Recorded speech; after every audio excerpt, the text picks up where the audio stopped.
There's no customers in the store and we can maintain a 6-foot distance between our employees, then yeah, we might slip the masks off, you know, just because they're a little annoying. But while we're in here and there's customers in the store, we're constantly masking, and we've got the, you know, Lysol disinfectant wipes and blah, blah, blah. And is there something I can help you find today, sir? I'll bet there is. Oh, good. The centerpiece on a turntable for 45. So we have the kind you can put in the 45, or if you see these 45 adapters, and those are the kind that go over the spindle. Yeah. Flipside Records. This is the sound. This is the sound of the suburbs. A store full of collectibles, vinyl, new, used. Right there in downtown Clawson, nestled between Royal Oak and Troy, southeast Oakland County, as Todd Fundero tries to survive the pandemic. I like to think of this as an emporium of escapism. Right? Yeah. Anything to get your mind off of what's going on around us, right? Yeah. We got into the story of Clawson during the pandemic because of Flipside Records, your store in your town, Chris. Yeah, so Flipside Records is where I've gone to buy my music since I was a teenager. And so to see them post on Facebook, hey, please call us and please buy our merchandise and come pick it up curbside. We need your help, because if people don't start shopping here curbside again, we're not going to be here when the pandemic is over. And they would do Facebook Live videos of, like, he'd hold his phone and flip through a bin of records and, like, just do, like, sort of a virtual browsing experience, basically. A couple weeks into the pandemic, you wrote that Facebook post, basically, come back in or else we won't be here. Yeah, I mean, and that's the truth, right? It's not a matter of, you know, I can do curbside and people can pick up and stuff, but so that's a constant thing. And, you know, I don't want to be crying a sob story every week and this and that, you know, but I got bills to pay, and I know I have customers that don't want to see me close, right? Fundero's store has been here for 38 years. Clawson, a city of 2.2 square miles, at the turn of the last century, a stop on the interurban rail that came north from Detroit. It's not clear how Clawson got its name. It said somehow the letter C got in front of a guy named Lawson and it stuck. Clawson boomed in the 50s and 60s. That's when the population peaked, 18,000, 6,000 more than today.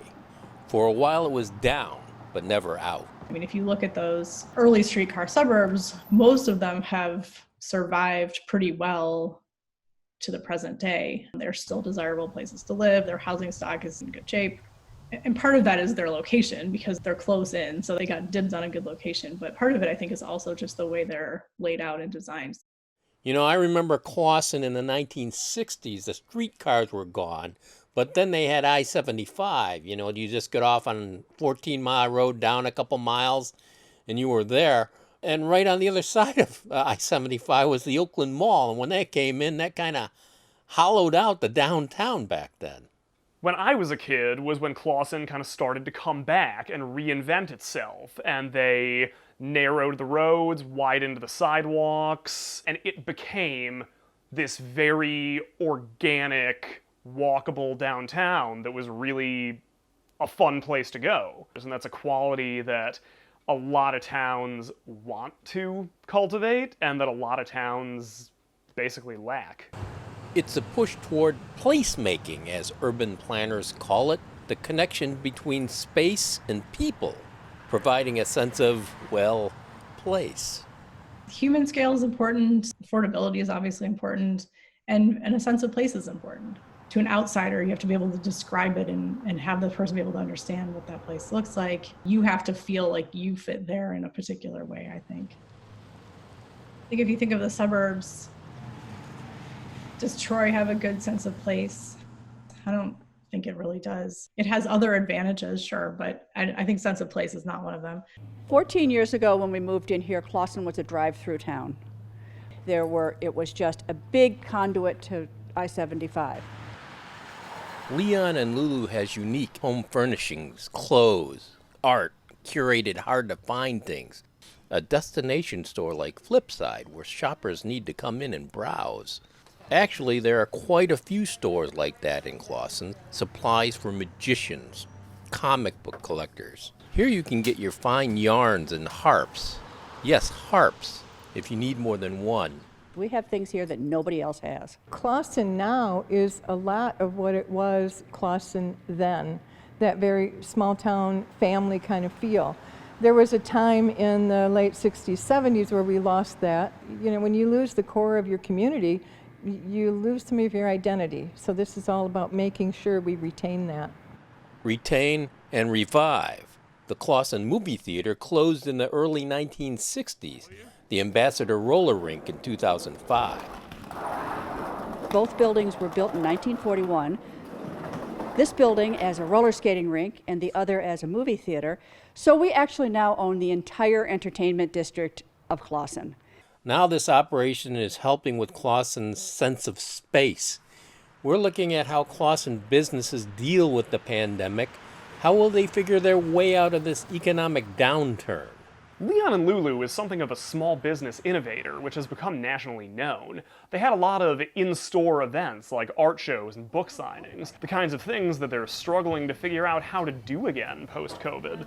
We caught up with Leon and Lulu owner Mary Liz Curtin back in May, when her doors were still shut because of the pandemic, and it would be a few more weeks before they were open again. We're all scared that we're going to run out of money. We're scared that people are not going to come in. We're scared that too many of them are going to try to come in. We're afraid that when they come in, they're not going to like our stuff. We're afraid that when they come in and they buy our stuff, we won't be able to replenish it because there's supply chain issues. The biggest problem, I think, for every merchant of any kind is we're scared, but we don't know what we're scared of. We don't know how to react to it because it's all completely unknown. By May, a staff of 40 reduced to a handful. Like Flipside, they were selling online. Leon and Lulu did not have an online store. We really dedicated everything to a fabulous shopping experience in the store. Okay. So we had to learn how to sell things online, and we opened our low-tech web store. So that's brought us into a whole new kind of business that we haven't done before. The curbside pickup, the shipping, it's all new to us. Everything's new to us is the way it's all being handled. Adding to the stress, last fall, Curtin opened a restaurant in the movie house called Three Cats.